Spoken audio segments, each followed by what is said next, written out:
What up, everybody? It's the boys here from the Breaking.Bread.Podcast. My name is Francis, and I got my brother. Yeah, my name's Brody. Kia ora. Kia ora. And today we got a special guest for you. But before we get that, let's roll the intro.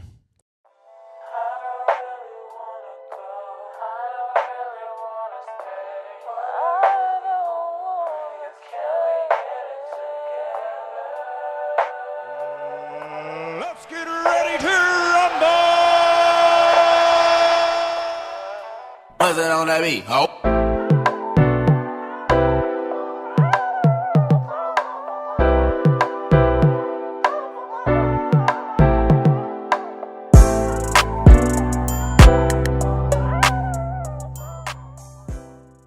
Welcome back.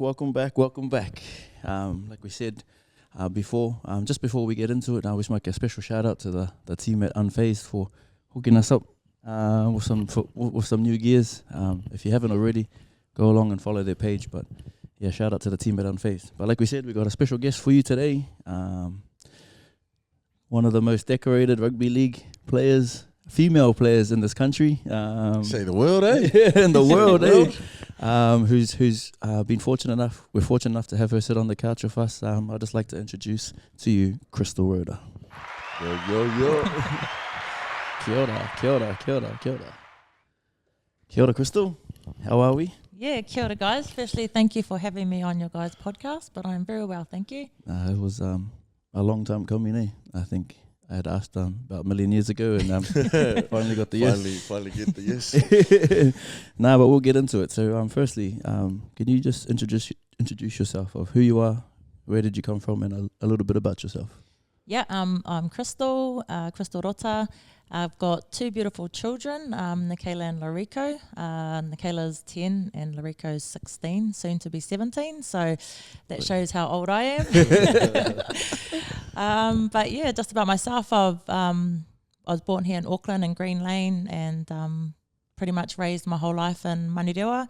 Moved to Tauranga for like a little stint when I was a little girl with my mum, and then moved back with my dad. And I've been with my dad pretty much all my life, just me and my dad.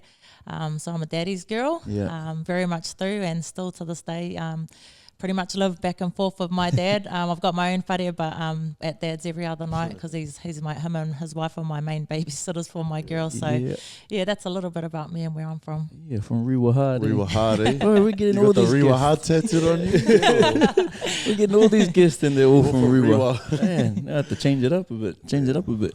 We'll get into a quick 5 questions. We've got some questions here for you. So we'll dust into those. Number 1, who's your favourite player of all time? And we'll go male and female. Favourite male player of all time would have to be Cameron Smith. For obvious reasons. Yeah, because I'm a hooker. I guess I love the way that he could just control a game and his smarts and everything about him, his leadership, obviously the respect that he held from all his peers, the players he played with, and still now, everyone that goes to rugby league knows who Cameron Smith is. So he's definitely one of my favourite male players. Female player, probably Donna Peters. She was a gun, eh? Yeah. Still is, eh? Yeah. Obviously she's a sister to me, and I pretty much started my career in my rugby league playing with Loons. So everything about Loons as a player. She's intimidating, she's scary. Everyone knows that she can bang people, and she's very much feared. If there's anyone that I was ever scared to play against, it'll definitely be Donna. Yeah. Does just quickly refer, like back in the days as the touch player, eh? Like she was lethal too, eh? Oh yeah, one of the youngest female to play open women's. I think she was only 16 or something. So yeah, she started obviously with the skill set that she had at touch, and then she implemented that into a rugby league. And then added some shoulders. Where did the shoulders come from? This shit? Up north, I think. Yeah. Up north. From the far north. FFN, FFN. Best teammate you've ever had from all across. What if you go one of each? NRLW one, Kiwi, or do you have the same one for most of them? Do you know what? That'll be so hard. I've had so many teammates that, I've loved playing alongside. But the first person that comes to mind is Georgia Hale. And the main reason being is that for a lot of my Kiwi Ferns career, I roomed with Georgia.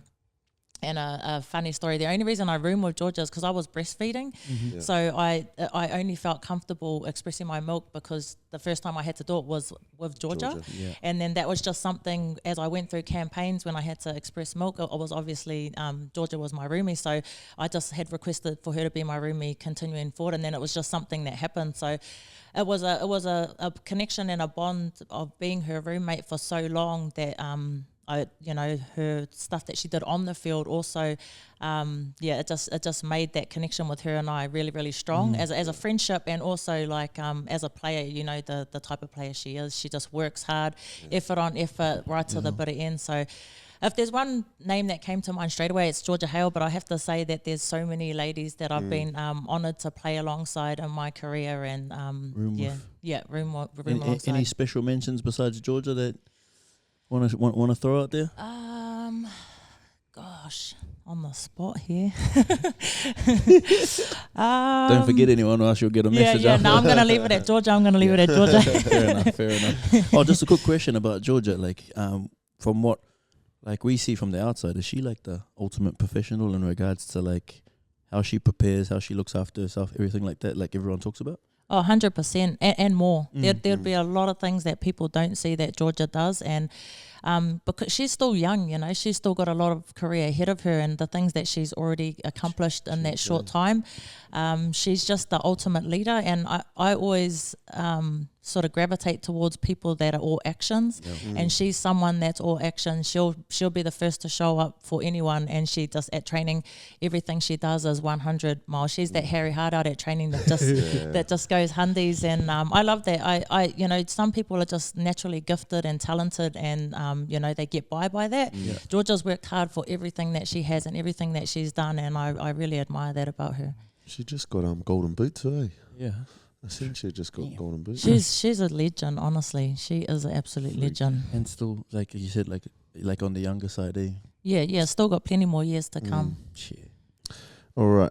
Hardest and most difficult player to play against? I'll probably go back to Rona, just because of her, she's so hard to get by. Like, she just smashes everyone. Honestly, she smashes absolutely everyone. Another player. Are we just talking about our Kiwi players or anyone? Anywhere you played. Any Aussie girls you just hate playing? Yeah, there's quite a few players that that I don't like playing against, that are, I guess, hard to tackle, attacking weapons. What's name like someone like so that we can get a gauge of like why they're hard to tackle? Is it the fast nippy ones, or is it the big strong ones, or like what? Yeah, there's a bit of both, I guess, because I'm a middle. There's like there's the real strong ones. I'm trying to think of someone off the top of my head. Oh, you know what? To be fair, I'll come back to one of our Kiwi girls that's not playing at the moment, but Liliata. Oh yeah. She's honestly someone that's so hard to tackle. Like, and playing against her at club level, doesn't matter what level she's playing at, doesn't matter if she's fit or not. Yeah. She's just one of those players that'll just go to the end, and she's so hard to tackle. And like, I know she's not playing at the moment, but she's at Richmond. But I really hope to see her back in the game and back playing, because she is she's a beast, man. She's someone that's so hard to tackle. Got good footwork, for a big girl, she can move around. When we were at point training, helping them out a few times, and then like having to jump in the line, and just when you see her coming, it's like a presence, and then like just a little bit of footwork, and you're like, oh, you get put off, and then I couldn't imagine her running full speed, and then me having to tackle that. Frick. Yeah, struggle to tackle the little centers in the game. Imagine tackling her. I'll move out of the way. The try line's over here, mate. Try line's over here. Most nervous game you've ever played in, and why? That'll definitely probably be my Kiwi Ferns debut. Yeah. How old were you? I didn't start playing Kiwi Ferns till I was in, I might have been like maybe 29, 30. So like maybe 20 years ago? Maybe not. No, maybe even like 28. I don't actually know, but I know that I was, in my later stages of my career. Yep. And the reason I was obviously nervous was because you're representing your country, you know, your family, you're wearing your, you know, your last name on your back, and you're running out on a TV screen, and there's obviously high expectations of you in doing that job. So you just want to do the best that you can do, and it just accumulates the nerves, something chronic. Like I literally was borderline wanting to vomit because I was just so nervous. Some butterflies I've never felt in my life. And it wasn't just me, there was one of the other girls in our team too. I think it was Atafai. And we were both feeling the same kind of way in the tunnel. It was I was actually borderline thinking, can I do this? Can I even run out there? My legs are like shaking. I was like ready to do the haka. Whereabouts did you play that game? Suncorp, I believe. Yeah, Suncorp. Aussie? Yeah, Aussie. How'd you go in that game? Nah, we lost that game. Did you start or come off the bench? Gosh. There's been that many games in between time. I can't even remember, to be honest. If it was my first game, perhaps I came off the bench. Yeah. Were you more nervous playing Kiwi Ferns than you were Māori All-Stars? I think I was more excited for Māori All-Stars, if I'm honest. Obviously still nervous as well because that's my culture, you know. I'm so passionate and proud about that. But I think Māori All-Stars came sort of at a time in my career where I had already settled those nerves of playing on TV, and, you know, it wasn't the first game sort of jitters of international type footy. So, but definitely probably the proudest moment of my career would have been running out captaining the Māori All-Stars. We'll get into a bit more of the main part now, but your childhood, where'd you grow up, and what was your childhood like growing up? Yeah, I pretty much spent most of my life growing up in Mainirewa, just Dad and I. So primary school through to high school I did in Mainirewa, so Mainirewa West, and then Mainirewa Intermediate, and then James Cook High School. So been in the hood all my life. Most people wouldn't believe me when I say that, but I was the only child as well. So I have an older brother and sister that are my dad's children, which were before me, and then I have 4 younger brothers that are my mum's boys. That are all adults now, but a set of twins as well. So you know what twins are like, bros. Having twin brothers, but hectic growing up. But that was sort of my life as a child. And actually, I never played any rugby league as a child or anything like that. I was netball through and through. So I played netball right from hey to probably 18s and 18, 17, and then that's when I sort of had a go at league and sort of never turned back. Yeah. What were you like at school, and how did you get into, like, obviously you just spoke about you got into netball. How did you get into league as well? Like, obviously you had a touch background as well. Yeah.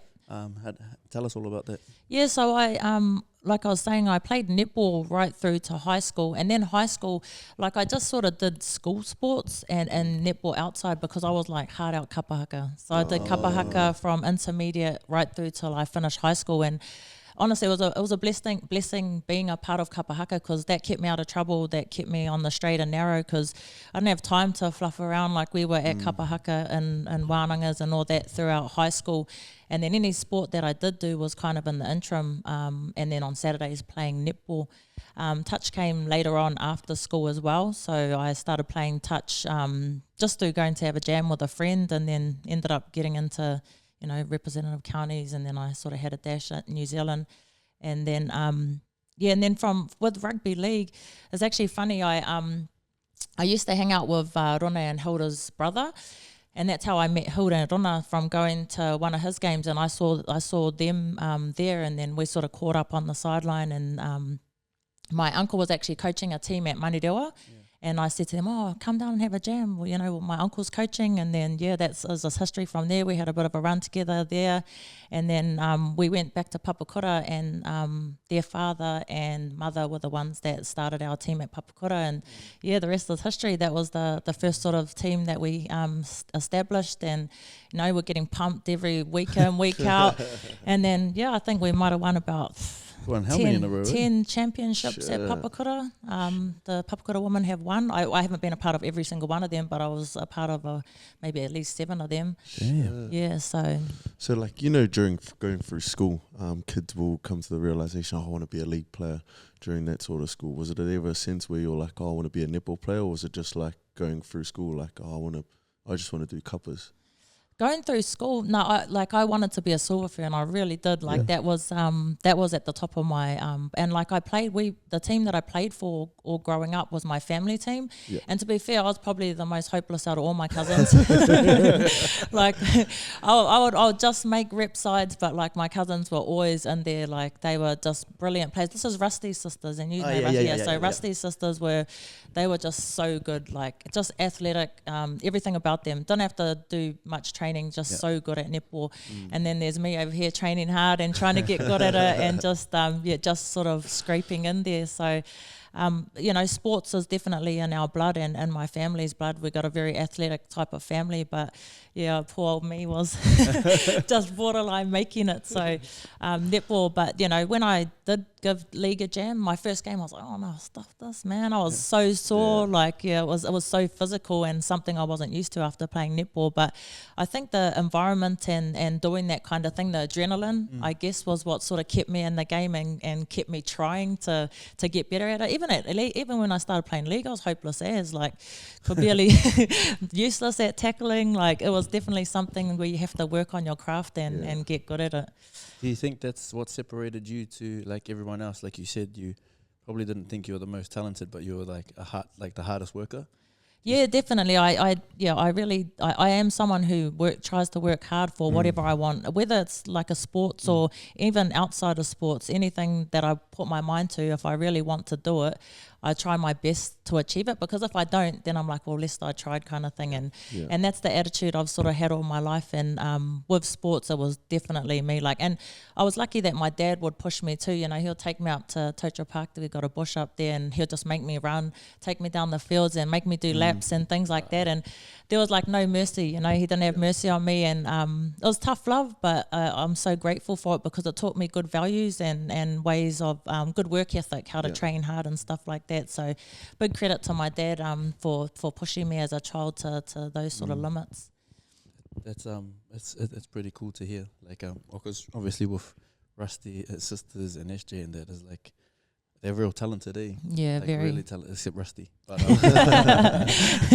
but no, like you said, it does run in your guys' family, and like I've known Rusty for a while, and it's like he's another one like that. Like I think he's been blessed with both. Like he's always been like the hardest worker, but he's also had the talent on his side as well. So, you know, like for that guy, like I always thought he was like destined to be an NRL player.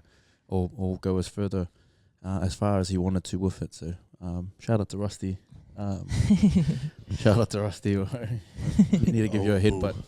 Give you a headbutt. I need to give you a headbutt. Also, so when you got into league, like obviously, was it your dream to like go as far as you'd like have in league, or was it just you got into league and you just thought, I enjoy it, I'm just going to play it? Like, did you ever have ambitions or dreams to like go all the way to the top at the start, or did that come along the way as you started learning the game and getting better at it? Nah, I never had any ambition to be a league player. Never. Like, probably like I reckon the first 5 years, like I was just playing it for fun. I just really enjoyed it. Honestly, I enjoyed the environment. And when I first started playing, I was like, you know, like I said, just come out of school, 18, 19. I loved the party vibes, like the social side of it. Like, you know, we'd have, you know, our games and then kangaroo courts and stuff like that. That was all new to me, but I loved that stuff. It was a good social setting for me, and the people that I was doing it with made it even better. Like, just enjoyable. We enjoyed each other's company. It was just fun times, and that was you know, what came off the back end of that was all a bonus for me, because I never ever dreamt of ever playing any professional rugby league in my wildest dreams, and it was nothing I aspired to do sort of later on until when I started sort of making like provincial sides and things like that. And then I thought, oh, you know, maybe I could give this a crack.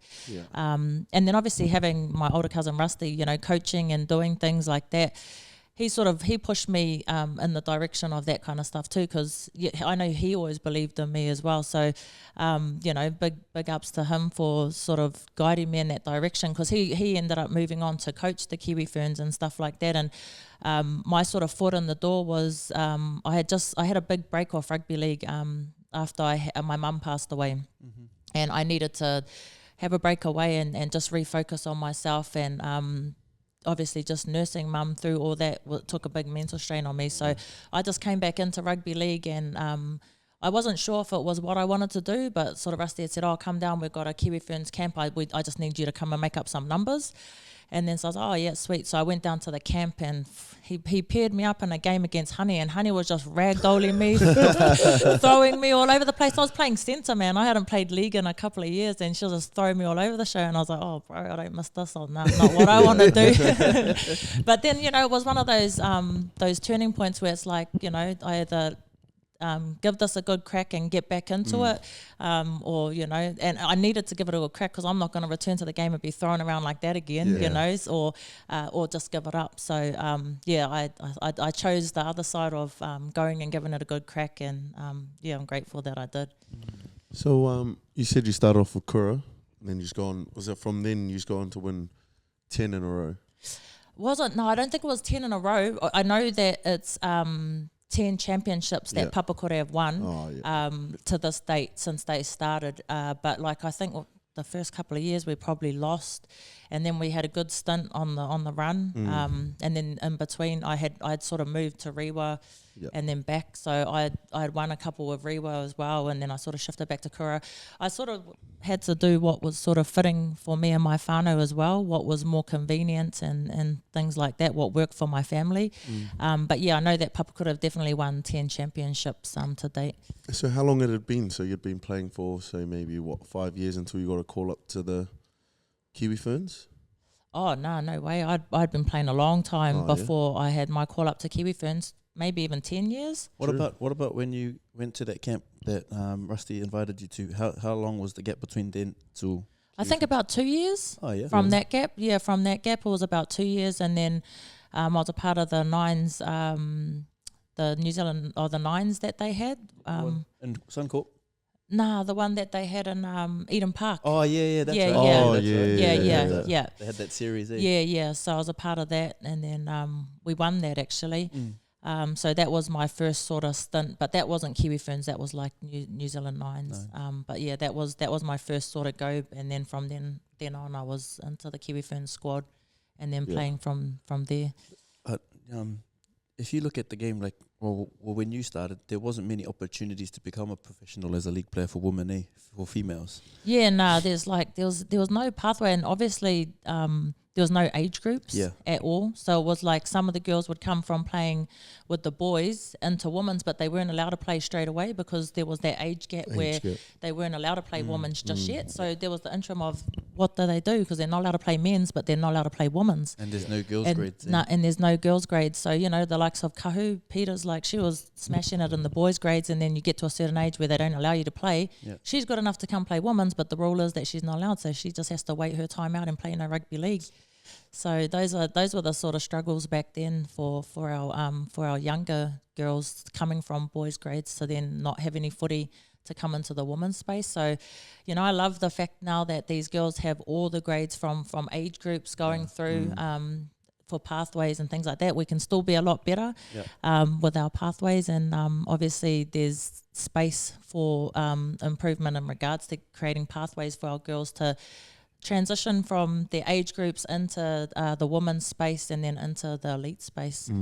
Well, because it would be.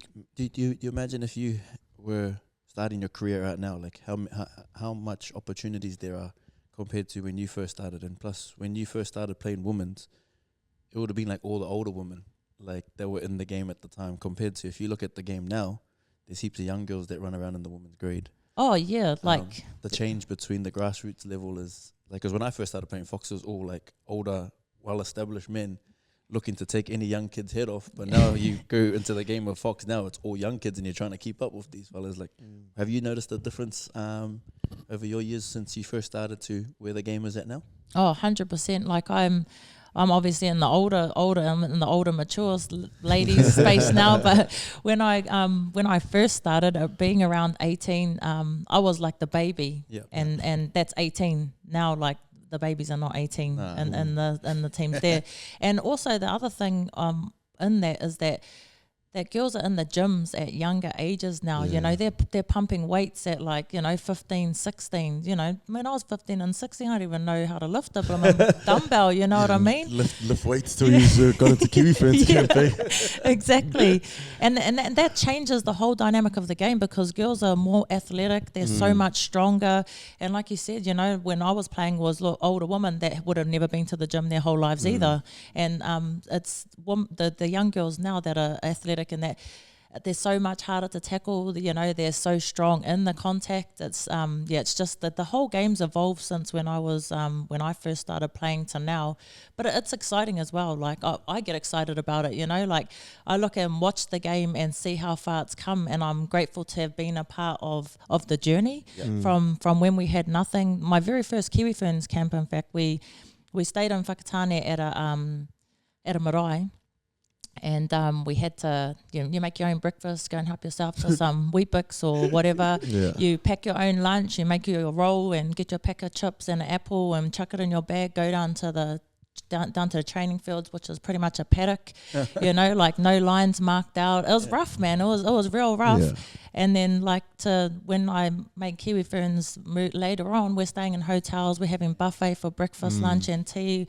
We're getting all the kit and all the gears, and for me, it was exciting to see how far the game has come, and still know that there's still so much more for these younger girls that are coming through that they're going to get to experience moving forward. So, yeah, man, what a journey it's been. That's just like when you talk about that, I can see like how happy it makes you feel, because you'd be so appreciative of coming from absolutely nothing and then seeing to where the game is now. So like when you get like obviously the perks that you get from making Kiwi Ferns now, you'd be so grateful and thankful for those, like for the change. But I guess for the young girls coming in, like it sort of set a high standard now. Like they're expecting this to happen all the time. So they would never know what it's like to go to a paddock with no lines, with minimal gear, making their own stuff, you know, like that kind of stuff. So they're training at Mount Smart. Yeah, exactly. Can you imagine if some of the kids that are in the Kiwi Ferns now had to make their own lunch? Oh, they wouldn't survive, man. They wouldn't even know how. Make your own rolls.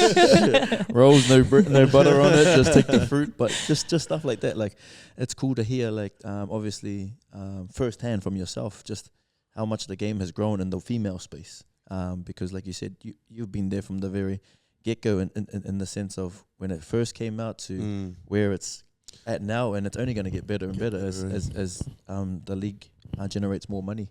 Yeah, 100%. Especially the females space. Yeah. Well, you look to where it was then, like you've experienced both sort of sides from back then to now, you know, and like for Kiwi Ferns, you would have been getting picked from nationals, eh?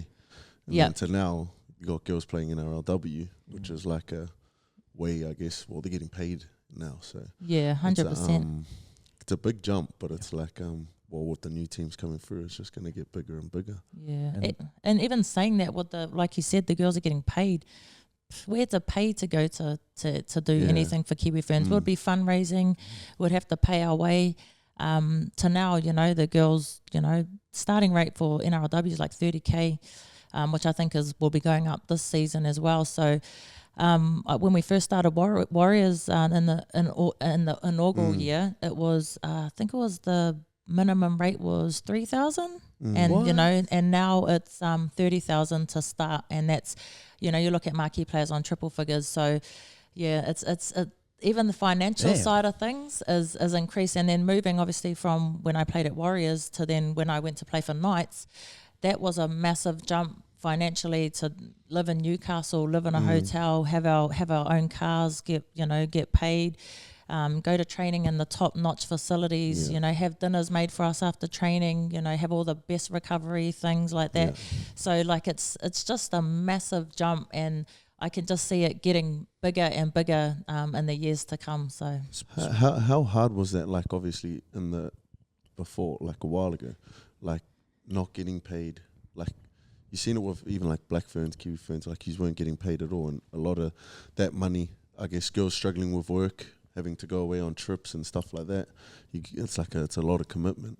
Was that like difficult? Did you find that like very difficult? Because I know heaps of other girls would have. Like for yourself, was it difficult for you, like financially, having a little young family as well? Yeah, I think at the beginning we didn't know any different because we were never paid, and we always had to pay. So at the beginning, you were just grateful to make the side to be able to represent your country. So the money side of things wasn't even a thing. We didn't even worry about not being paid. We're just grateful to represent our country. But then obviously moving forward, when you start to get paid, it becomes a bit of a thing where people are like, oh, you know, how much you're getting, who's getting more, and it just creates more problems, to be fair. Like, and you know, money talks and things like that. I just feel that things did start to dampen the waters a little bit. It just got a little bit yucky when money got involved. When we had no money, you sort of just show up for each other. You're there to play for your teammates. It's not about the dollars coming in and things like that. Just changed the whole dynamic of rugby league in general. So, you know, it's a good thing to get paid, but when you're not used to being paid, or it's not you're not expecting it, it doesn't even really matter. But financially, when you have a younger family and you commit so much time to rugby league, you guys know when you're going to training all the time, you're leaving your families at home and whatnot. You need to find, well, as a mother, you need to find babysitters. You need to do all the, you know, you need to still go home and cook dinner. You still need to work full time. It's not a full time income. So there's a lot of things on the other side of it that people probably don't realize as well. So yeah, it's a massive financial strain because of the commitment that's involved in rugby league. I think us males in the game of rugby league are pretty naive to what the females have to go through. I think me and you spoke about it the other day when we were just saying, like, for us, when we go to training, it's like, all right, we're off, we're going to training. Where I think, like, being a mother, like, the kids, the family, what's the family eating? Like, what's for dinner? Like, have I got dinner sorted? Have I got the kids sorted? Oh, yeah, all of that's done. Okay, now I can go to training. Yeah. Compared to, like, well, I'll speak for myself. Like, when, like, my family knows I've got training. So when it's, like, time to go to training, I'm just like, yeah, sweet, all good, I'm off. My son will come, we're off. I'm not worried about, like, what's for dinner. I'm not worried about, like, anything else until after training's finished. And then I'm like, I'll ring up home, ring up my wife, and it's like, babe, what's for dinner? It's like, oh, I'm cooking your dinner now. I was like, oh, yeah. But see, like, if that was me and they were to go out, it would be like, ring up home after they're finished. They're like, what's for dinner? I'm waiting for you to come home and do it. You know? Grab you something on the way home. Yeah, grab you something on the way home. So, like, I think us as male rugby league players, I think we're a bit naive to what women go through. And even just being a woman in itself, like, everything that you guys go through, giving birth, like, you know, everything else that comes along with being a female. Like, we don't have to deal with that kind of stuff. So you just imagine if, say, for example, if men had to give birth, like, we're out of the game for who knows how long before we can come back and play. Yeah. And, you know, giving birth or having kids is a natural thing that happens quite often. So you might be at the peak of your powers and then next minute you're pregnant and then you're out of the game for 1, maybe 2 years and then you're trying to pick back up where you left off. But obviously your body's been through a massive change. So it's honestly traumatizing to the body, you know, having babies and stuff like that. And getting back into sport is something else. It's, you know, some women find it a breeze. Like there are some ladies that just can have a baby and straight back into it.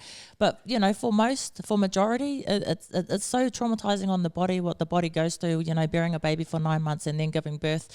Just you lose all your sense of balance. Like there's so much that goes on to your body in that time, and just returning to sport is it's tough. But I admire all women athletes that, especially ones that are not full-time professional, that still can perform at a high level despite, you know, having kids or even just working full-time and trying to commit to trainings and look after families. And even women that don't have babies, you know, if women that don't have babies are usually pursuing something in a massive career and investing a lot of time into those sorts of things. So yeah, big ups to all the women athletes, man. These are the real ones. Real ones, all right. Damn. I'd be out. What are you most proud of in your career? Because obviously you've achieved a lot. What are when you look back, what are some of the things that you've been proud that you've achieved?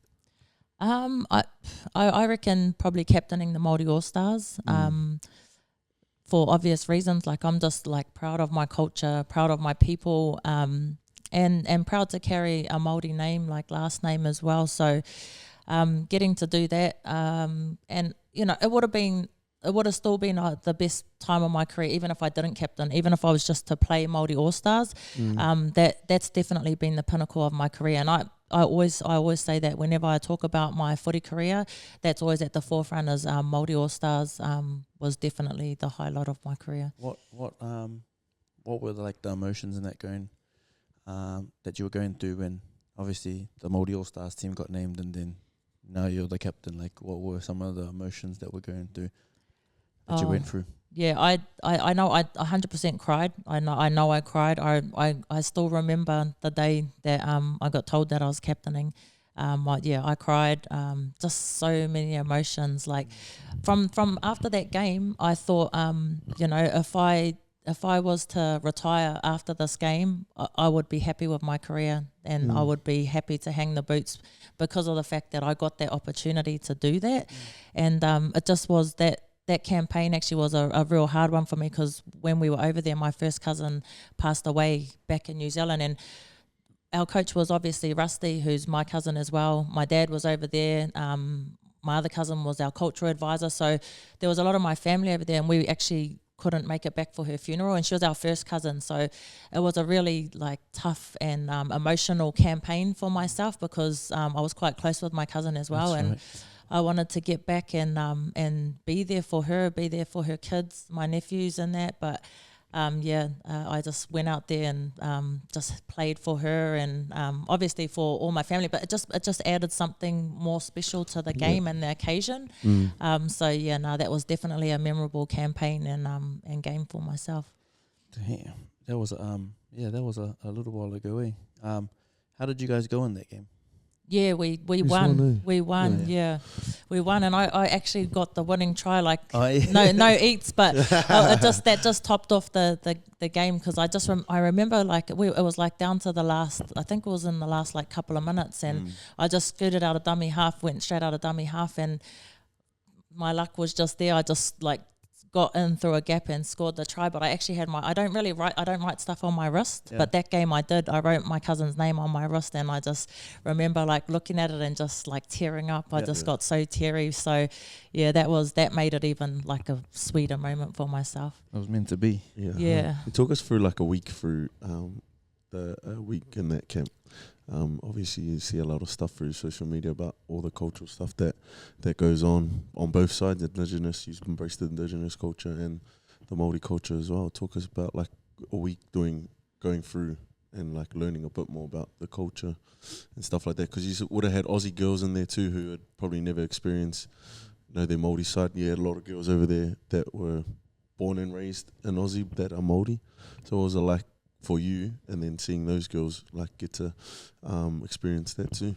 Oh yeah, it was awesome because like you said, we had girls that are Māori and they just lost their connection and cultural identity from just being raised in Australia, and it's so special to be able to share a journey with ladies as such. Like, when you're immersed in culture back here at home, you sort of take it for granted a little bit, and then when you get to share alongside some of, and we're talking about girls that are superstars now, and being able to share times and moments with them, and we had a cultural advisor that was sort of sharing Māori stories or just trying to get the girls to connect with where they're from and like about their like their whakapapa, I guess. It's their whakapapa, and getting them to say, talk about where they're from. And some of the girls like were so nervous to do it, and then by the end of it, smashing it. And like that's the kind of things that you embrace. It's not just about the footy, it's about girls being able to connect back to where they're from and learn who they actually are. So those sorts of things were real special. And I think another thing that I really like is learning about the Aboriginal culture as well, because we're actually very similar in what we do and what we believe in. So getting to sort of connect with the Aboriginal culture as well was really, really special, and the way they do their ceremonies and how they acknowledge their land and everything like that is very similar to our Māori culture. So those are highlights for me as well, as learning about the Aboriginal culture. And we also did a lot of that when I went to nights, and it just sort of creates a bigger connection to when you go to Australia. It creates a better understanding and appreciation for the land that you walk on, for everything that you do in Australia. So I'm so grateful for the opportunities to do those sorts of things through rugby league. Like rugby league is just purely the vessel, I guess, that we get to travel through and do these kinds of things. So a week in that space, immersed in all of that. Even if you lose, you walk away from that week feeling so fulfilled from everything that you've learned outside of the footy side of things. Yeah, that's a pretty like you said, like obviously cultures are pretty similar in regards to like how the Māori culture is and to how the Indigenous culture is. It'll be pretty cool just to be doing that for a whole week. Yeah. And then rugby league as the vehicle, because like I always speak about it, rugby league's given me so much, whether it be lifetime friends, brothers, like, you know, met heaps of like people. If I never played league, I don't know, or sports, I don't know if I would have like come across paths with certain people. Yeah. You know, just made these relationships in regards to rugby league, and that's our one, I guess, thing we have in common. Yeah, and then it just leads to like certain places, being in trips that you never, like, you know, World Cup in England that, you know, you got to play in, and all of those sort of things that, you know, you never thought you'd ever have the opportunity, but rugby league has been the vehicle too. I guess, like, as well, the other side of things that that I really enjoy is getting to rub shoulders with people that, like, when I first was playing rugby league, like Cameron Smith and people like that, you sort of only see through the TV, or you know, you never ever dream in that you'd get to meet them. But then when you go into spaces like at World Cup, or you Māori All Stars, like, you're sharing the same space as these people. You go to dinners and you catch up with them, just like, you know, you're their mates kind of thing. And it's like, it's cool, like you're sitting at a dinner table with all these superstars that you only ever watch on TV, and all of a sudden you're in there, like, as you know, you're one of them. Yeah. That's a pretty cool thing as well. And, you know, you try to bring yourself back down to earth and be like, wait, is this real? Like, am I really here having dinner with these people? Like, I remember my first Kiwis dinner, and like at my table I had I think Simon Mannering and I think Dallin were the first two people that I had met, and I think it might have been Dallin's first campaign as well. And you know, we're just sharing stories and stuff. And then when I left that campaign, I was thinking, man, like, about Simon Mannering, I was like, this guy's so like down to earth, so lovely. But when you're so used to just seeing people on the TV, you don't actually forget about they're just humans too, and they're just people with families just like us. And then when you share a story, you know, they tell you a story about their life, and you sort of get to know them a little bit more intimately. Those are special moments as well that, you know, I'll always remember all the campaigns and all the players that I've met, that I've got to meet and have a chat to. Those are just all things, like, they'll be memories for me now, because now that I've left that space, I'll always hold those and bank those in the back of my mind. Have you left that space there? Coaching's coming up. You go. Oh, what was the most important goal you've reached in your career? Like, what's a goal that you set out that you've achieved? In rugby league, or just in rugby league? In rugby league,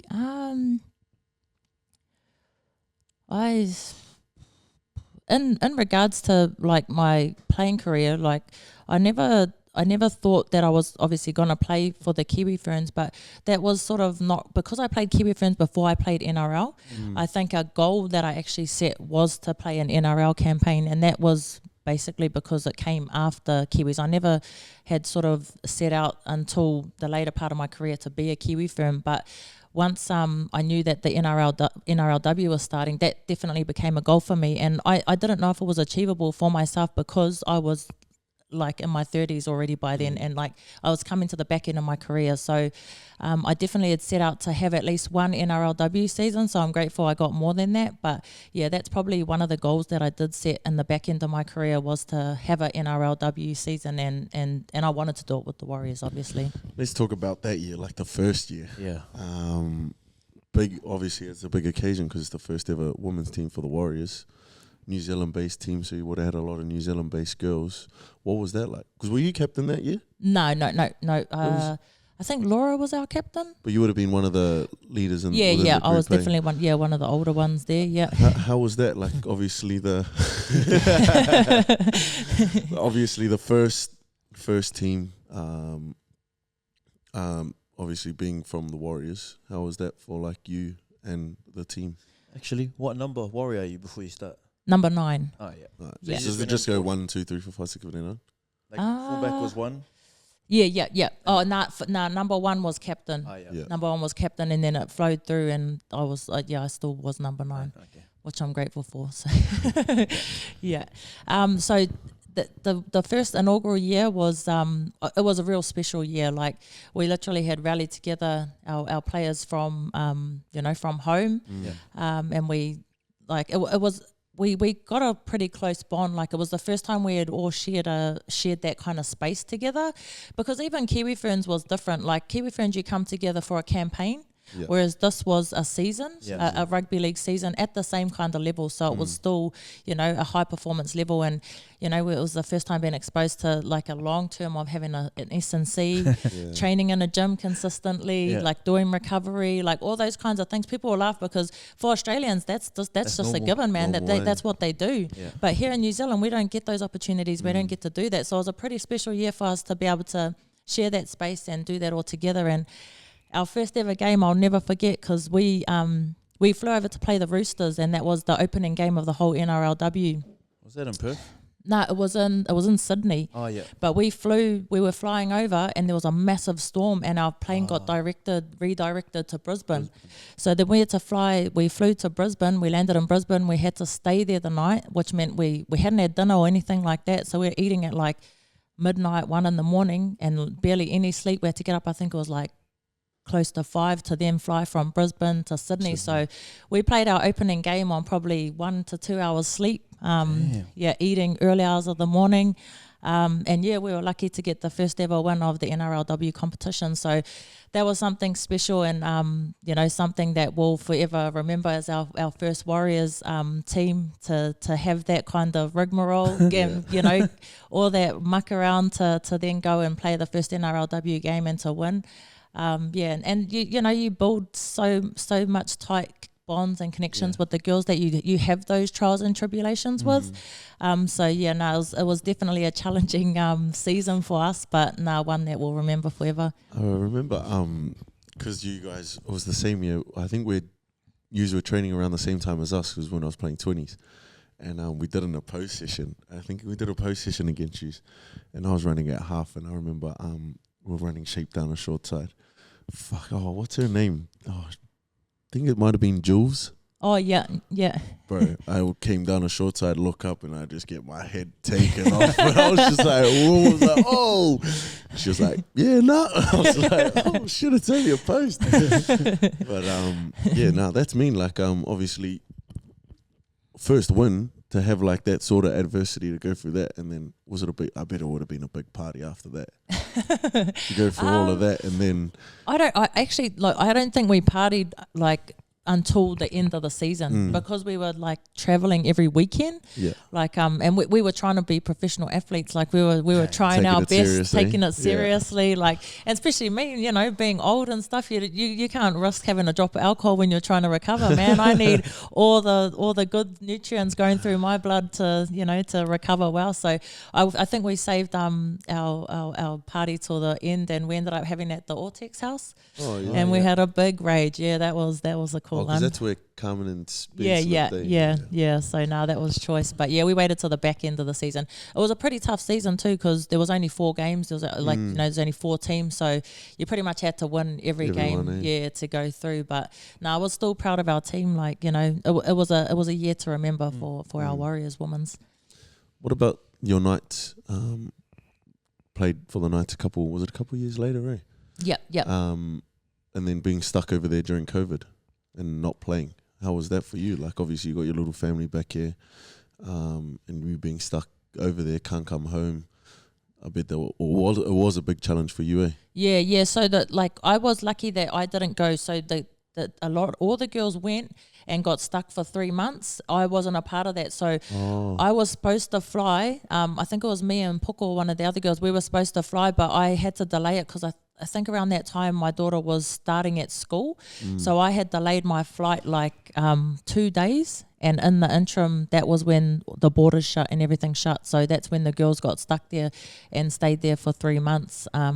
there was no footy. So that was a very tough time for all the girls, and we all stayed connected. They were living in a hotel, and we all stayed connected as a team. Like, I felt so sorry for the girls. That was real tough on them, and I actually think that flowed on into our season when I did go over. Like, I still think the girls were still feeling the effects of that, you know, from not being able to come home, and just mentally it was such a battle and struggle for most of them. And then when we did go over and start our season, the same thing sort of happened, like that we couldn't come back anyway with all COVID, and you sort of had to, it was like a lucky dip of trying to get in to get a flight and things like that. It was crazy times, but yeah, I truly believe that sort of flowed on into our season at the Knights. You know, we didn't win a game that whole season. It was real tough, and when you're unhappy and you're not doing well, you guys know that it's impossible to play good footy, and I could feel that through our team that everyone was still struggling.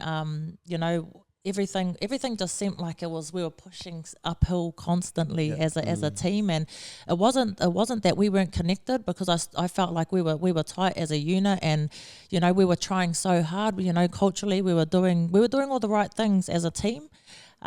We just couldn't seem to get it right on the field, and and when you're constantly losing, it's just so hard to come back from. Like, and mentally it's draining. It's really draining, and as a leader, you feel helpless. Like, you're really trying. We were trying hard to sort of get the girls back in it, and there's only so much you can say. When people are down and out, it's just real hard to bring people back mentally. But that's that was a new space, because no one had ever heard of COVID before, and no one had ever been through like a pandemic that like the whole world just was going through at that time. So there's not much like that you could say to people that you're not experiencing firsthand yourself. Yeah. So like you said, like if you're not happy off the field, it's hard to perform on the field, and losing can be contagious. Like, you know, like once you start losing, and then becomes like a flow-on effect, because then now it just carries on and carries on and carries on. But I guess, like you said, the effects from COVID had on the girls before the season, then coming into the season, like, you know, like you said, you guys would have all been real tight-knit, because you only had each other in the bubble. Yeah. But then when it comes to, like, they're unhappy because they haven't been home or whatever it may be, don't know when they're going to get home, like you said, with the lottery,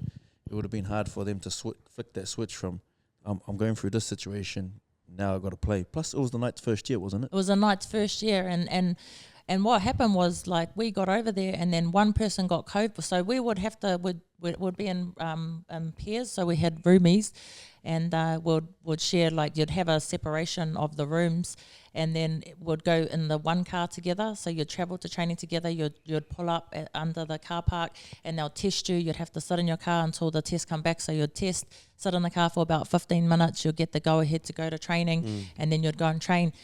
Then one person got COVID, and then it just rippled through our team, and it was so bad. Like, I was so sick. Like, some of the girls were super, super sick. I felt like it hit our New Zealand players more. Like, we were super sick. Like, I was bedridden for like 3 or 4 days. Like, I've never been sick like that in my life, and I'm pretty tough. Like, I don't have any antibiotics. I don't take pills or anything like that. And I was down and out, man. I was done. So, like, that also didn't start our preseason and the start of our season well either, because everyone was coming off the back of sickness and things like that. So there's so many things that, you know, when in the media, all people see is that we lost every single game, but people don't know the struggles and everything that went on behind the scenes for all the girls, you know, mentally, being sick physically, like all the little struggles, deaths, like losses of family members. We had girls lose family members and they couldn't come home and see their families. Like, all those things contribute to, you know, people not being successful. But yeah, no one else cares about that kind of stuff. All they care about is teams winning, and if their teams are winning, so that was a tough season, that one. Did you have any local girls from Niue in your team? I believe. Or was everyone brought in from like all over the country and New Zealand? I think we had maybe 3 or 4 that were from Niue. So, you know, the ones that are from Niue, were they staying in the hotel with you, or were they at their own home? They were at their own home. So like, even like that connection, like, did you guys only see them at training? Usually, or sometimes they'll come to the hotel and hang out, like we'd do dinners and things like that at one of the rooms and hang out like that. But there were some people that came like from out of that would drive a long way to Niue that would usually only see at trainings or events that we'll do. Even that's hard to like to get by, because when I went over with the Warriors, like, you know, they had that you're only allowed to hang out in groups of 10. Oh yeah. Like, how fucking dumb was that? Like, they're all wrestling. They had the wrestling, right? So in your own bubble, you can all hang out together. They were doing wrestling, and there was about, like, the whole squad was doing wrestling. But when they go out onto the field, they could only go out in 10s. And you had to separate the field with those 10s. So there was 30 or something of them. 10 down here, 10 in the middle, 10 down the other end. And then, like, they had to be so strict on it because they had, like, news cameras, like, hiring houses across the road. This is when we were in Tamworth, filming, and just like, how the hell are you gonna let a professional rugby league team in the country and people from overseas who are citizens of this country can't even come in to see their families? So, like, some of the rules that were put out at that time was, like, so stupid. Didn't make any sense. Yeah. It was just dumb. And yeah, I guess we can go on and on about that. Our own little conspiracies. What's been your biggest challenge along your, I guess, professional career? What's been some of the biggest challenges for you that you've had to, I guess, overcome or had to put up with as a professional athlete, as a mother as well? I think outside of footy would definitely be my daughter's health. Like, do you want to tell us a little bit about that? Yeah. So she was born with congenital nephrotic syndrome. So I usually just say what John Alomu had, because everyone knows that John Alomu had a kidney condition, and it was life threatening. So that's what my daughter was born with. And then so from a very young age, well, from birth pretty much. Sorry, my alarm. No, you're right. Yeah, See, you're right. That's what we talk about there. That's all right. We've had planes fly over, doors rattling open, doors knocking. Kids in the background. I put it on silent, sorry. Nah, you're right. Yeah, you're right. So my daughter was born with congenital nephrotic syndrome, and basically it just means that her kidneys were leaking. Oh, yeah. And then they just deteriorated real quick. She was 5 weeks when we found out. Then she was every week, so we'd have to go into hospital 3 to 4 days a week, and she would have infusions. She had several surgeries before this, but she'd have to have infusions to try and keep the kidney functioning.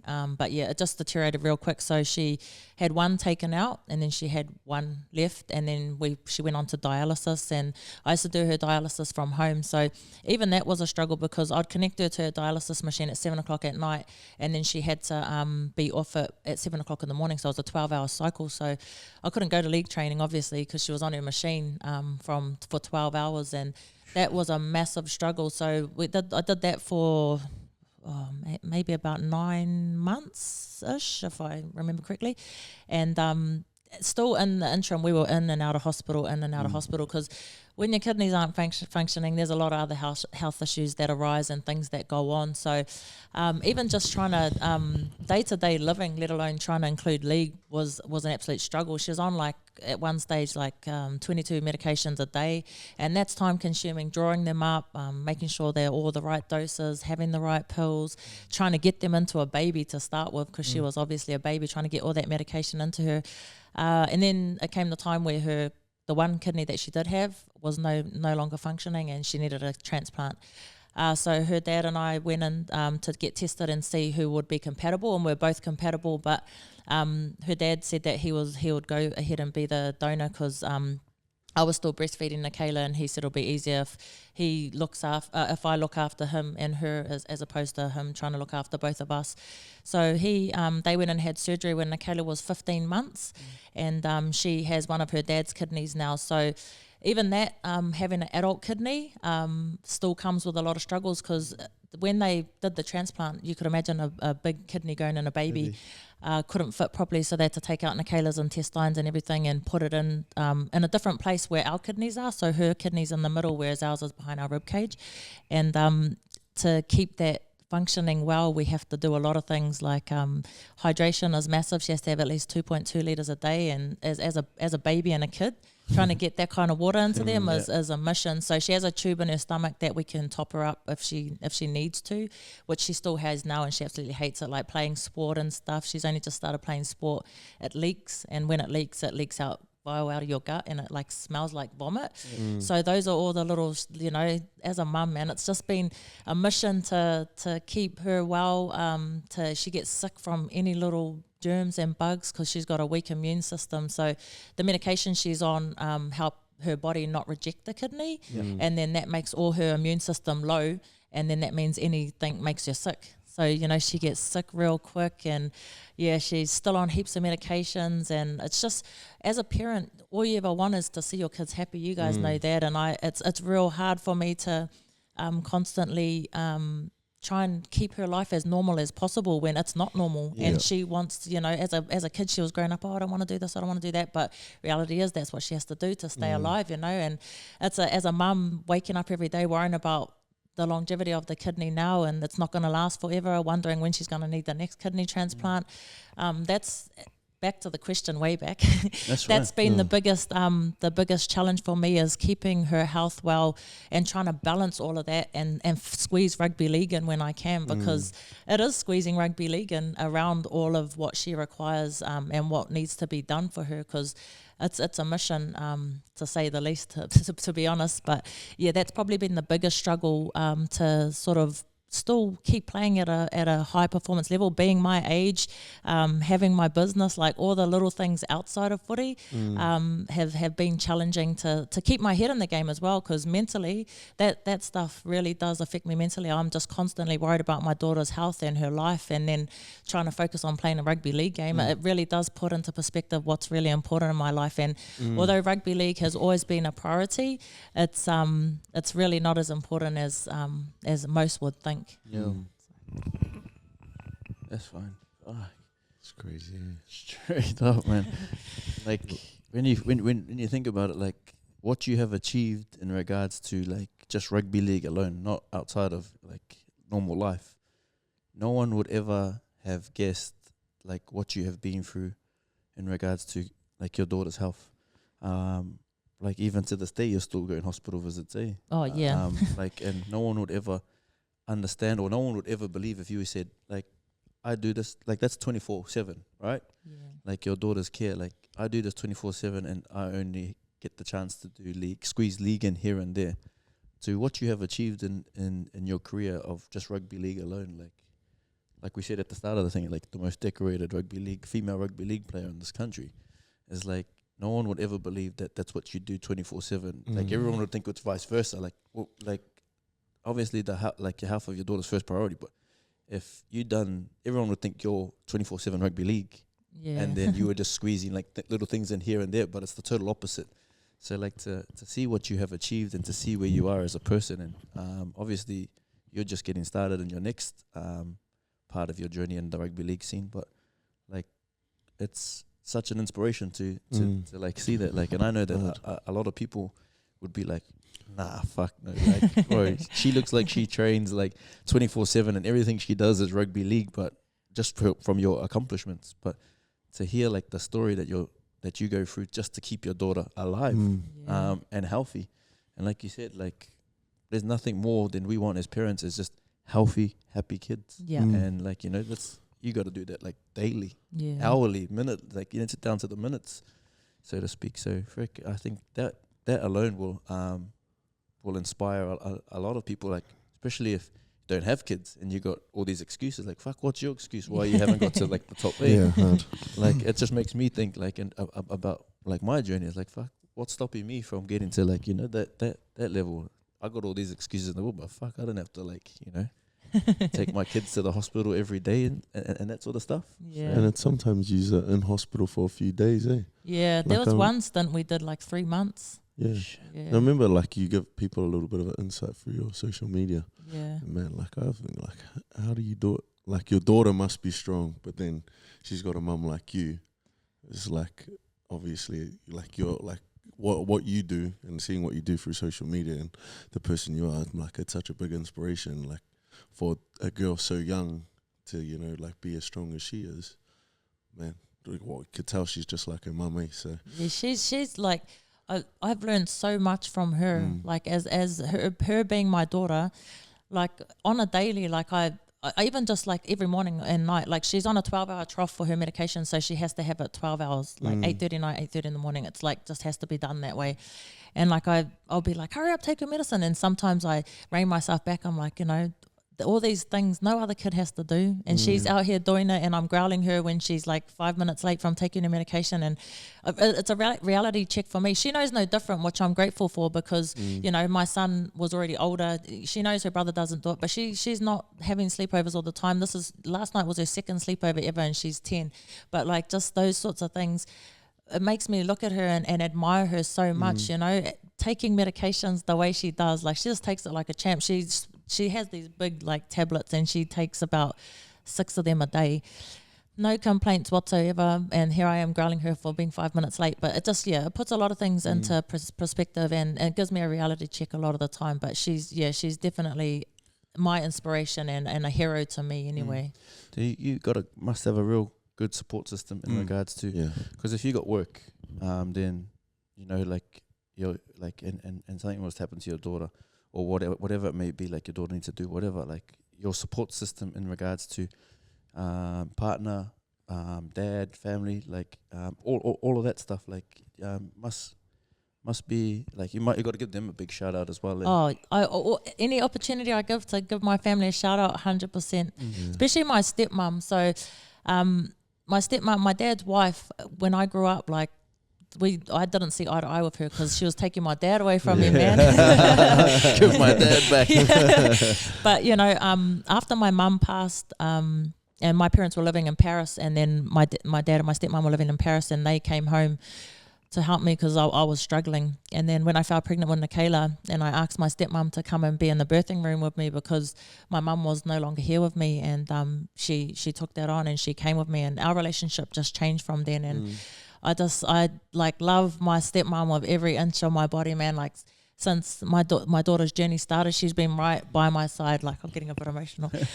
She really has like done everything. Like the footy career that I had wouldn't have been possible because I had pretty much had Nikayla when my career started as a Kiwi Fern and an NRLW player, so it wouldn't have been possible without her because she knew everything. She was in hospital with us all the time. She knew the ins and outs of how Nikayla's medication was, the timings, everything, because all those little things are important, how to change her dressing, how to change her Mickey button, everything was important, and she learnt all of that to make sure that she could support me the way I needed to. So any campaign I've been on for Kiwi Ferns or anything like that, she's been at the forefront of care for my daughter.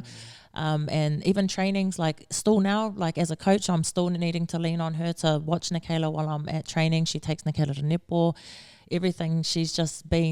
She's been amazing for me. And obviously my dad's there in the background feeding my daughter all the junk food she wants and being the best papa in the world, paying her for showing up to his house and all the rest of it. He's the best papa. And obviously my partner as well. Shaki's been solid for me through all these hard times. She's been in Nikayla's life for a long time now as well. And the bond that they have has grown as well. So she helps heaps as well when I need that. And more, her support is more for me. Like she helps with the kids, and my son and daughter love her immensely, but she's been solid for me because there's days when I just can't even fathom of life itself. Like there's days where I just like wake up, I'm like, I just don't even want to do medicines, I don't want to do anything, and she's that solid backbone for me. So and I've got to give shout out to my family and my my tribe. That's got to be a massive thing. Like we just went to our men's group just the other day, and like I said, like you were just talking about with your partner Shaki, like someone's got to be there for you. Obviously, like they're there for like your family and whatnot, but you got to have someone to be able to lean on, or someone to be able to speak to and offload whatever you're going through, because like you said, you got your family there that as a collective have supported you in everything that you've done, especially with your kids and whatnot, but then you need an outlet for yourself. 100%. So like he said, shout out to your family, and everyone has played their part in becoming the person that you are, not only as a rugby league player, but as a mother, as a business owner, and everything else that you do outside of the game of rugby league. And shout out to your family, man, because takes a village, eh? Yeah, sure does. Definitely does take a village. 100%. Takes a village. No, that's awesome. Like obviously hearing a little bit about that, about your daughter too. So I wish her. Actually, just before you think that, like, what made you ask your your stepmother to come into the birthing suite? Like what flicked that switch? Because like you said, you didn't see eye to eye. Yeah. Then all of a sudden it's like, oh, can you come in here?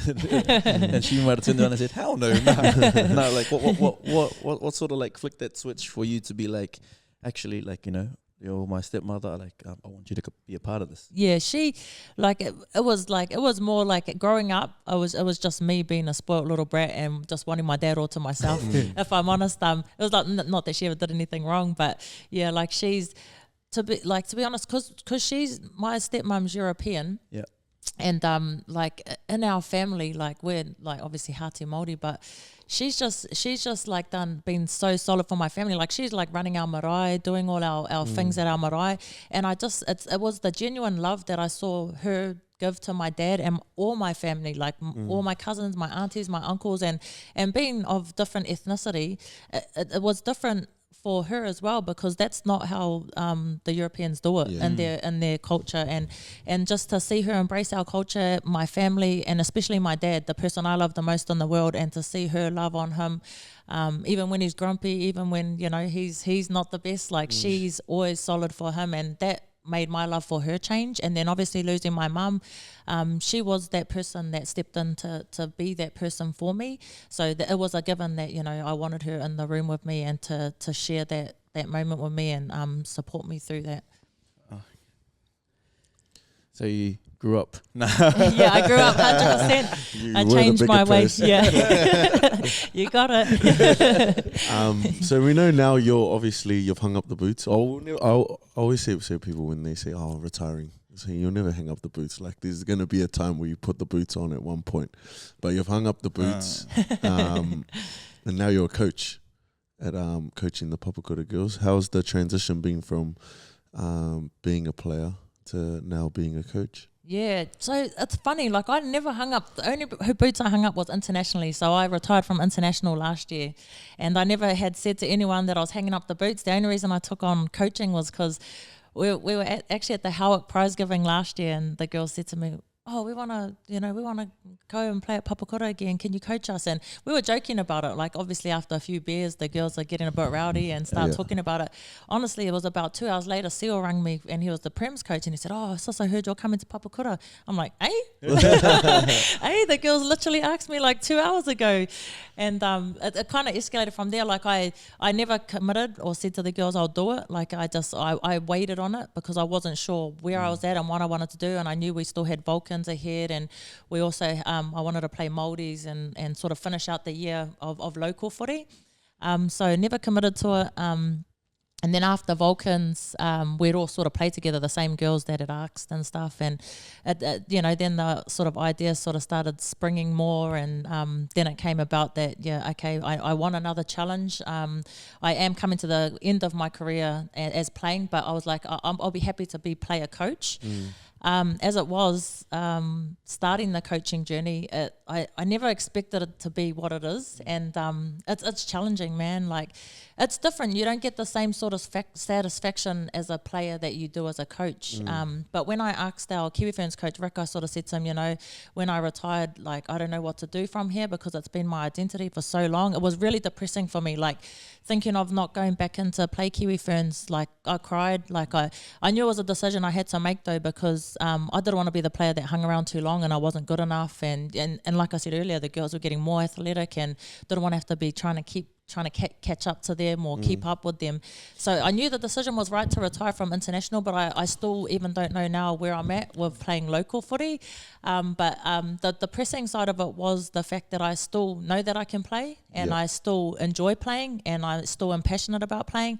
But I also want to give back to the game and I also want to give back to the girls, and coaching was that space for me to be able to do that. I absolutely love teaching rugby league, and I've learnt that over the last few months through our preseason and the start of our season, is that it's a calling for me, and I feel that by when I go to training and I see the girls down there early doing extras. And that was always something I wanted when I was playing, was for my mates to show up and do extras and and be there, by my side doing extras, because the reality was it was usually just me and Shaki down there doing extras, and every now and then someone would show up and jam with us. But when I get down to training and I see, like, I'm down there at 5:30, we don't start till 6:30, and there's girls down there doing extras, practicing kicking, catching high balls, things like that. That's the stuff I love to see. And if I can instill all the things that I've learned into these girls to be a professional athlete, I'll be winning. Like, and that's what I want to do as a coach. But yeah, I still want to have a jam every now and then. Like, I still want to play as well, because I just love playing rugby league so much. And if I can still play at this level and play alongside my mates, then yeah, that'll be a bonus. So it's official. It's only retirement from international. Yes. So if we do see Krystal running around for Papakura this year, it's not coming out of retirement. It's just carrying on. Thanks for clarifying that. I don't have social media to do that myself. Because a lot of people, like, when you spoke about retirement, everyone thought it was just from like rugby league fully. Yeah. And then now you're going down the path of coaching. But just to clarify it, like, play a coach. So we could possibly see you running around during the season this year, or what's the I'm going to have a jam. I'm definitely going to have a game this season. Yeah, I am. I really am. And like the challenging side of coaching is that I have 38 people that like report to me of anything that's going on in their life, and I appreciate that they trust me to share any struggles or anything that's going on in their life. But it gets a bit heavy sometimes because you have so many people that are coming to you and sharing something that might be heavy for them, and it's an outlet for them and it's a release for them, and I love that they can share with me. But sometimes I get so invested, like I just want to give my all and I want to help and I want to be there for people. But for 38 people on one person, that's a lot of people, and it does become a bit hard for me and draining for me. And that's probably been the side of coaching that I struggle with. But I don't want that to stop, because I want to be there for my team and I want the best for my team. I want to make sure that they don't ever feel like they're alone and that they have someone, and I want to be that person. But yeah, that's probably been the tough side of coaching gig for me is that side of it. Are you a bit of a relaxed coach, or are you a coach that's got a bit of a blow up in you? I'm still trying to figure that out. Like, yesterday was the first time that I was on the sideline, like, feeling nervous. Like, I hold a clipboard and I was like, I don't even know why I hold this. And I said to my assistant coach, I said to Wills, bro, I don't even know why I hold this clipboard. I'm just like ticking, like doing random stuff on it. And I think it's my coping mechanism of my nerves. Like, when I feel nervous, I look down and I like tick something or I write something down. It's really random. But I was like, next week I'm not gonna hold a clipboard. I probably look like a weirdo, like, because I've got people taking stats over here and all that. I don't need a clipboard. But it's the reason I started with it was because I didn't know how to rotate subs. And so I would write down, this one's coming off, this one's going on, and things like that, so I could keep track of it. And that was originally why I started it. But now I don't need to do that because I got the managers doing that, but I still carry my clipboard and I don't actually know why. So yeah, I think I got to ditch that. I think you had spoken about it before. It's like sometimes you being a coach now, like, you forget to do coaching duties. Like, I think you were talking about it before when you had to do the subs because you're so invested in the game. Like, has that been like a challenge for you, like doing coaching stuff? Like, because as a player, especially as a captain, like, you go do the coin toss at the start, get to ask the ref questions, and then you go out and play the game. So you don't worry about anything else but the game. Yeah. Then now you're on the sideline, and you want to be in the game. You're in the game mentally, and you're like, and then you remember, shit, they're getting tired. Oh shit, I gotta make this up. Like, I've got 4 people waiting. How come you're getting cold? Oh shit, I gotta put you on. Like, how's all of that stuff in regards to like the coaching been for you? Like, has that been a bit of a challenge as well? It's been a massive challenge. Like, that's probably like game day stuff. Like, on the sideline, even all the little things. Because when I first came into coaching, I didn't really have staff because I was like, who does this? Like, I still do all the water bottles. I still and clean all the cones and the balls and things like that because I'm OCD. Like, I just make my life so much harder with all the extra stuff I do instead of delegating stuff. I need to get better at delegating roles. So yesterday I asked one of our trainers, can you please take the water bottles and do those for me? Because I spent like 45 minutes yesterday scrubbing all the water bottles because it's just my OCD. I mean, like, I just can't help myself. And I was like, I've got so many other things to be doing than scrubbing bloody water bottles. Bloody hell, our water bottles are still the same, got the same water from last week. Some of us boys at training, was like, is this from Tuesday? But like, and you scrub the cones? I rinse them because I don't like grass being on them. And so... You play on grass, you put the cones on grass, let them like grass being on it. But do you clean your boots? Do I clean my boots? If they get paru, I do. Yeah, I do clean my boots. But I'm getting better. Like I said, it's all new to me and it's all foreign stuff.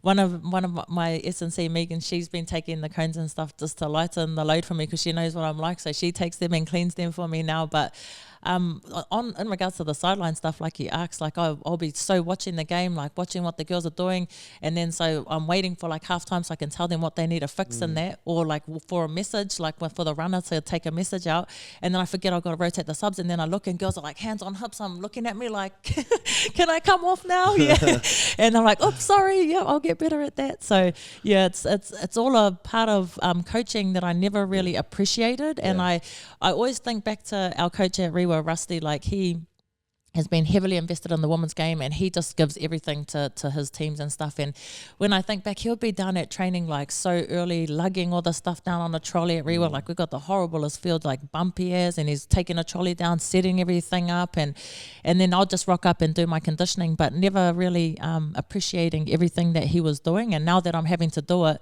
all the appreciation in the world for coaches. And the fact is that no one gets paid for this kind of stuff. You know, this is all voluntary stuff. You don't get paid for all this time that you're investing in to do these sorts of things. So yeah, it's all learnings for me, and I aspire to put better processes in place to take a stress load off myself. Yeah. do you remember when like the beginning or end of last year when we started preseason, and then they used to tell us to take like the warm-ups? Oh yeah. And like so for preseason, because we didn't have a trainer, and they used to tell us to take the warm-ups, and but me and this guy would look at each other, what do we do for warm-ups? It's like I've been doing it 20 years. Yeah, I've been doing it for how long? High knees, butt kicks. It's like high knees, butt kicks, and it's like and then we just like always like, nah, you take it. And then in times we take off to the toilet when warm-up's about to He was start. taking off to the toilet. just go stand in the change rooms, wait for training to start so that he has to take it. 'Cause as a player, like you said, you don't really appreciate, or you're so naive to what the actual coaches in that do behind the scenes. And like when it comes down to planning trainings and stuff. But like, the funny thing was the coaches were there. oh yeah, the coaches are there. But the coaches are looking at us, can you guys take the fitness? And I'm like, These are the coaches, you take it. but yeah, just that sort of stuff. Like, I just think as players, like when you get put on the spot, now you got to do what like the coach is meant to do. It's sort of a, like, you know, it's a hard thing. And a lot of, like you said, it takes a lot of appreciativeness into being like, oh, fuck, they do a lot. Like, you know, like they plan the trainings. Yeah. They organize who's doing what at trainings, and it's not like, oh, I'm coming here and we just rock up, train, then leave. Yeah. So I think like all of that stuff, like I give it up to coaches. 100%. I think I mentioned to you, like I'm a bit of a book nerd too. So every training, like I'm literally before training, I'm on my laptop. I have a systematic like process of how I want training to look like, you know, from warm up to what the conditioning block is to what our defensive drills will look like, attacking, and it's very systematic. And if I don't follow through with that, it really messes with my yeah, I was gonna say, does it irritate you? It irritates me. So if we run over time on something and we miss something, it really irritates me. But those are all things that I need to be better at, and realize that, you know, things aren't always gonna work out, and I should know as a player that things aren't always gonna work out how you want it to, but it is what it is. That's the coaching life for you. How do you handle criticism? I think I'm someone now, like at my age, I always say age because it does come with experiences, that I don't really care about the outside noise. Like younger me would definitely be very hung up on other people's feedback, or I would need validation that someone was wrong about something bad that was said about me or whatever. But now, honestly, take it as a grain of salt. I couldn't care less about what anyone else has to say about me. Feedback, always welcome to feedback, whether it's good or bad, because even that I can process that and see whether I feel it's valid or not. But yeah, in regards to criticism, honestly, I don't really care about what other people say, and that's taken a lot of learnings for me, because I think it's the only child thing that I really did care about what others thought about me, because I didn't have siblings to back me up. I didn't have anyone else to have my back. I really did care about other people and what they thought about me. But nowadays, I don't really give a damn, mate. I don't care about what other people say. And in the high performance space, a lot of people got a lot to say from their couches and from at home and behind their screens and all the rest of it. But I don't see them out there doing what they're trying to say that I need to do. So I couldn't care less about what they got to say about me. That's the social media world, eh? The social media world we live in these days. Like back in the days, it would have been all good. Yeah. I think we're in the generation where we had no internet Yeah. to where we got internet, and so I think when you get to that point in your life of not giving a shit about what anyone says about you, I think you're like close to clocking life. Yeah. Because a lot of people do live life like worrying about what other people think, and then if it's not good, probably they're down in the dumps. If it's if it's real good, probably they're like high in cloud nine. So I worry about our kids. That's what I worry about. And even my daughter, like watching TikToks and videos of kids living the fancy high life in America, and all these rich kids getting all this and getting that, and them feeling like they're missing out or that they need those kinds of things. That's my worry. Like I care more about that than what I care about what people are saying about me, because the reality is that that's going to affect our kids growing up and feeling like they're not getting what they need in life or not getting enough when they're getting plenty. And they're definitely got enough. But the social media world is tainting all of that and giving blurred visions for all our kids about how things should be, because it's not reality. It's just reflecting, perfectness that's not even real, you know. But the kids don't see that. They just see what they see on the screen, and that's probably the worry for me more than what others is thinking about what I'm doing. Yeah, definitely. We'll moving on to our next part. What's life outside of league for you? Like, obviously we've just gone through your whole, we've touched on your like league career and everything that you've achieved and all of that carry on. But what's life outside of rugby league? Like, who is Krystal as a person outside of rugby league? Yeah, so I have my own business, a beauty business. So I do eyelash extensions. You need some eyelashes. So that's a little business that I sort of started when I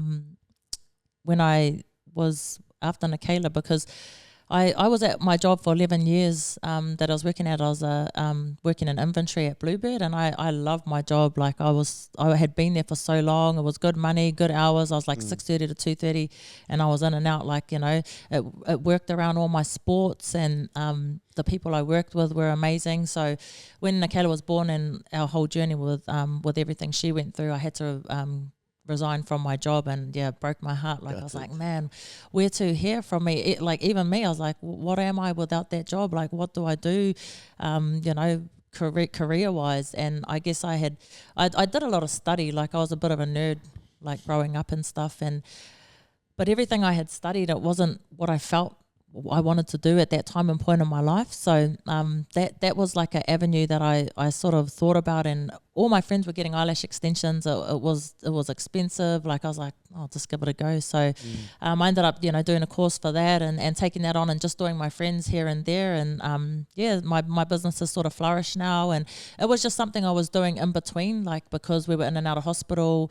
There was nothing I could really fully commit to. I couldn't get a full-time job. It was real tough, but I never wanted, I was on the benefit here and there, but I didn't want to be on the benefit. And as stupid as that sounds, it was just not something that I wanted to do for the long term. Like, I really wanted to earn my own money and work, and in the interim, it helped me heaps. I'm not embarrassed to say I was on a benefit. I'm grateful that I could have that money, and it got me through life in those hard times. And I think because I had worked all my life since I had left school, I felt a little bit embarrassed about being on the benefit. I don't even know why I felt that way, and I've spoke openly about this before. But in hindsight, like, it was a blessing that I could get that money and that I had access to that, and then it helped me on the flip side sort of start my business and create what I have created now. So my beauty business runs from home, and I think I love it because I get to catch up with the girls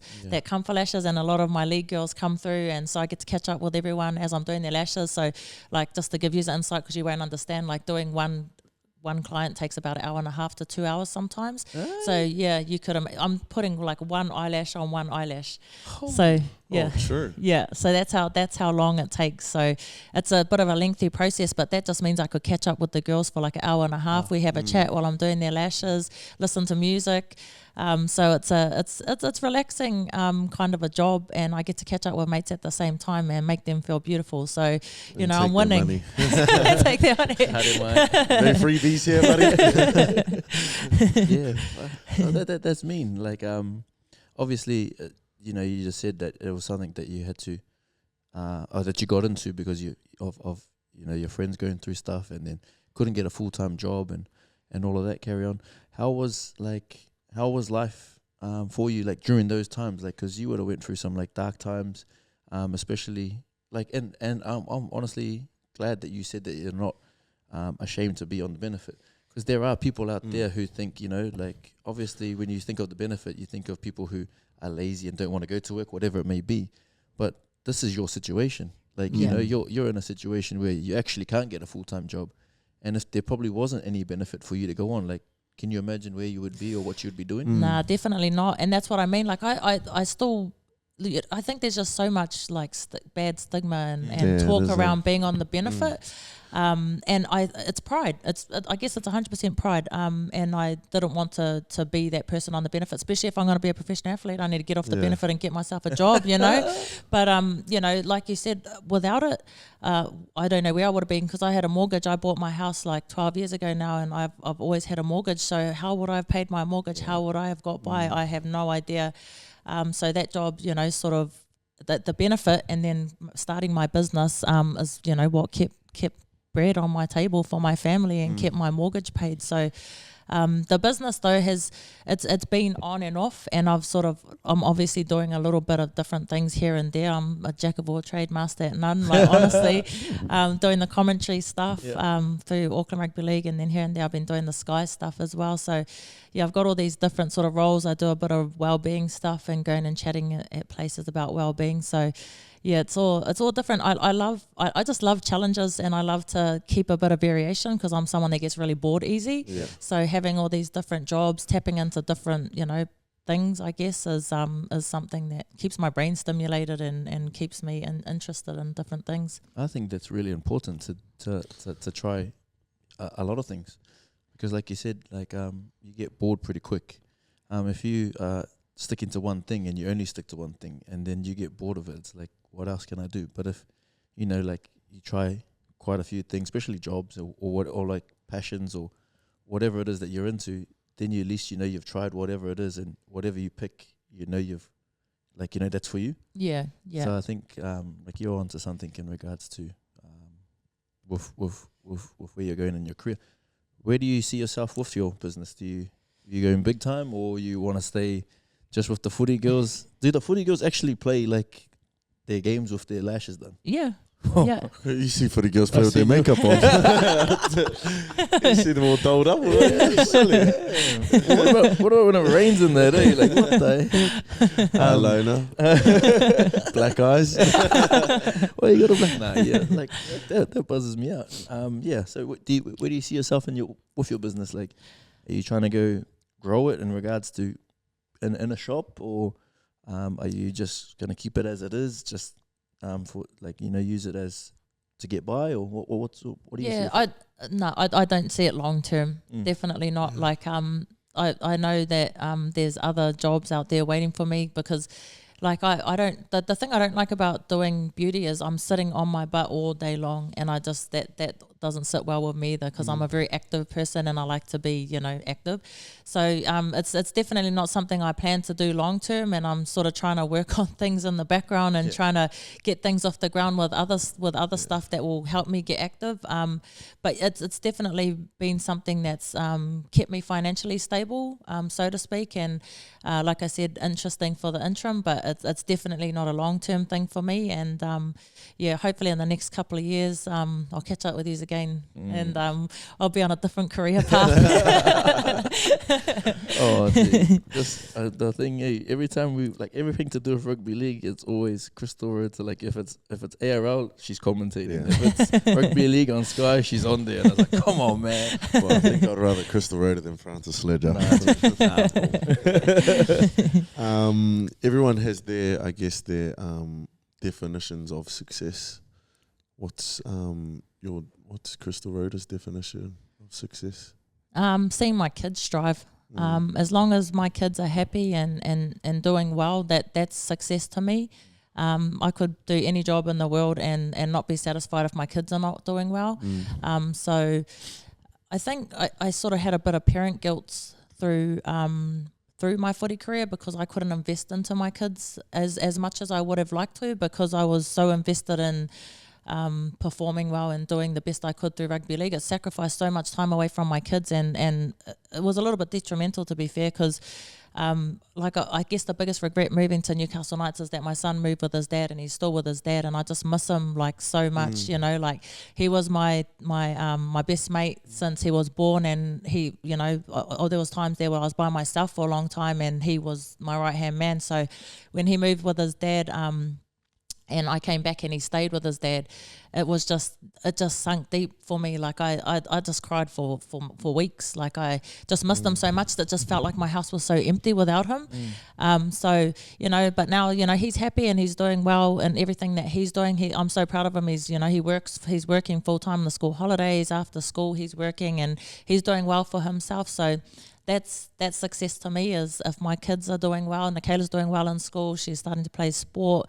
Everything's on the up for my babies. So that's keeps me content, and that's what success looks like for me.